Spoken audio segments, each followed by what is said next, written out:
तो इससे पहले तक हमने पढ़ा था कि डेवलपमेंट अलग अलग लोगों के लिए अलग अलग होता है।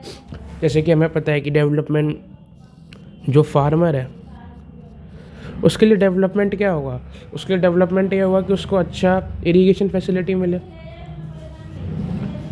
उसकी अच्छा इरिगेशन मिले, उसको अच्छा क्रॉप की वैल्यू मिले, उसको जो क्रॉप ग्रो कर रहा है उसको वैल्यू मिले। और दूसरी तरफ अगर हम लोग देखें कोई इंडस्ट्रियलिस्ट है तो उसके लिए क्या हुआ कि उसको खाली ज़मीन मिले अपनी इंडस्ट्री सेटअप करने के लिए, लार्ज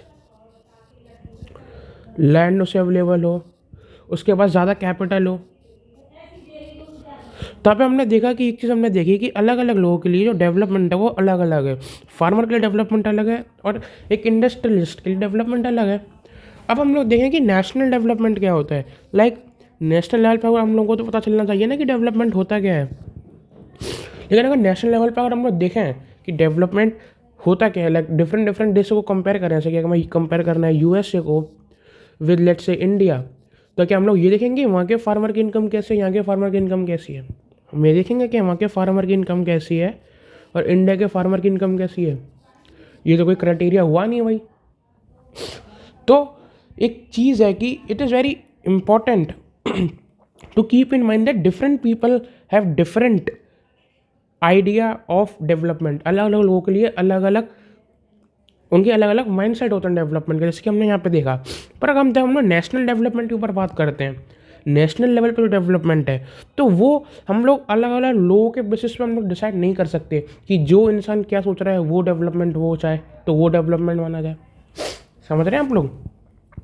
तो अब जो नेशनल लेवल पर हमें डेवलपमेंट देखना है, तो फिर अगर हमें देखना है कि नेशनल लेवल पर डेवलपमेंट क्या है, तो जो सबसे पहली चीज़ हमारे दिमाग में आती है कि हम लोग डिफरेंट डिफरेंट कंट्रीज़ की क्या मेजर कर सकते हैं, वेल्थ मेजर कर सकते हैं कि नंबर 1 की एक कंट्री कितनी अमीर है, वहाँ के लोग कितने अमीर हैं। ठीक है, ये बात हो सकती है कि हाँ इंडिया और यूएसए की हम लोग वेल्थ कंपेयर कर सकें। पर यहाँ पे भी एक गड़बड़ी है, और गड़बड़ी क्या है, गड़बड़ी ये है कि यूएसए में और इंडिया में अभी एक टर्म आता है जीडीपी, जो कहता है ग्रॉस डोमेस्टिक प्रोडक्ट। या फिर इसको हम लोग अभी इग्नोर करें कुछ टाइम के लिए, इसे अगर हम इग्नोर करें तो मान लीजिए यूएसए में जो वेल्थ है, जो लोगों की इनकम है, वो इवनली डिस्ट्रीब्यूटेड है। इवनली डिस्ट्रीब्यूटेड है मतलब कि वहाँ के जो लोग हैं, मान लीजिए कि यूएस में मान लीजिए 1000 लोग रहते हैं, तो 1000 लोगों में से मान लीजिए 900 लोग ऐसे हैं जो कि अमीर हैं और 100 लोग ऐसे हैं जो कि गरीब हैं। ठीक है, ये अर्न करते हैं अच्छी खासी, और ये बिलो पॉवर्टी लाइन। जो 900 लोग हैं ये अच्छा खासा अर्न करते हैं, they are above poverty line. ठीक है, एपीएल लिख देता हूँ मैं, अबव पॉवर्टी लाइन, और बहुत ज़्यादा अर्न करते हैं। और ऑन द कॉन्ट्रेरी इंडिया की अगर हम लोग देखें, जो वेल्थ है, जो इंडिया की वेल्थ है वो नॉट इवनली डिस्ट्रीब्यूटेड है। ठीक है, समझ रहे हैं आप लोग। इंडिया में जो वेल्थ है वो ऐसा नहीं कि सभी अमीर हैं।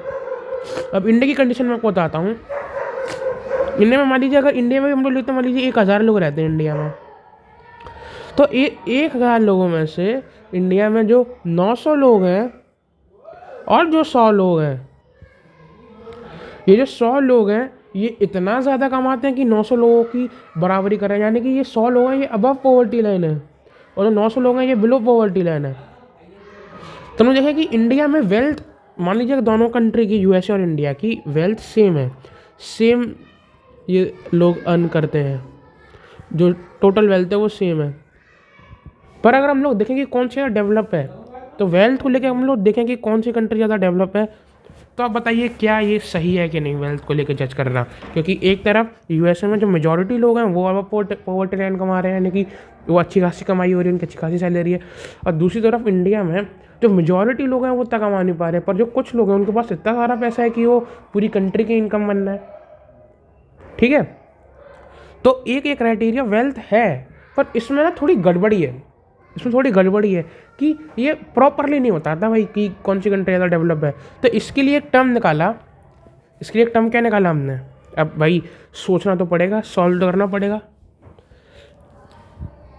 डिफ़िकल्टीज़ को हमें हराना तो पड़ेगा। तो इसके लिए एक टर्म क्या है, इसके लिए हमने निकाला पर कैपिटा इनकम।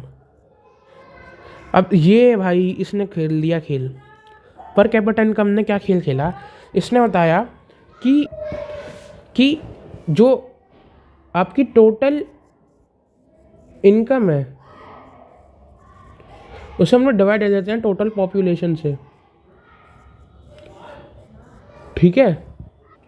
यानी कि टोटल आपकी जो जितने लोग कमा रहे हैं और टोटल जितनी पॉपुलेशन है उसको डिवाइड दे दें, तो हम लोग देखेंगे कि हमें एक इंसान की मिलेगी। पर का मतलब जैसे बोलते हैं ना 100 यूनिट पर ग्राम, ऐसे करके कुछ पर लगाते हैं हम लोग किसी चीज़ में, तो हम लोग एक इंसान का नापते हैं, मतलब एक का पता चल जाता है हमें, ठीक है। तो इसीलिए पर कैपिटा इनकम को हम लोग और क्या कहते हैं, एवरेज इनकम, ठीक है। एवरेज इनकम भी और पर कैपिटा इनकम भी आपका सेम है। तो आई होप आपको ये समझ में आ चुका होगा कि नेशनल डेवलपमेंट नापने के लिए एक जो कंडीशन है वो वेल्थ है, वो ये है। तो वेल्थ में भी कुछ बहुत सारी चीज़ें हैं वो हमने देखी। तो अब दूसरी बार में हम लोग देखेंगे कि और क्या क्या हो सकता है। मैं आपको बता देता हूँ और क्या क्या हो सकता है। और आपको हो सकता है दूसरी चीज़ में कि वहाँ के लोग कितने ज़्यादा हेल्दी हैं, हेल्थ है दूसरी चीज़, कितने ज़्यादा लोग हेल्दी हैं।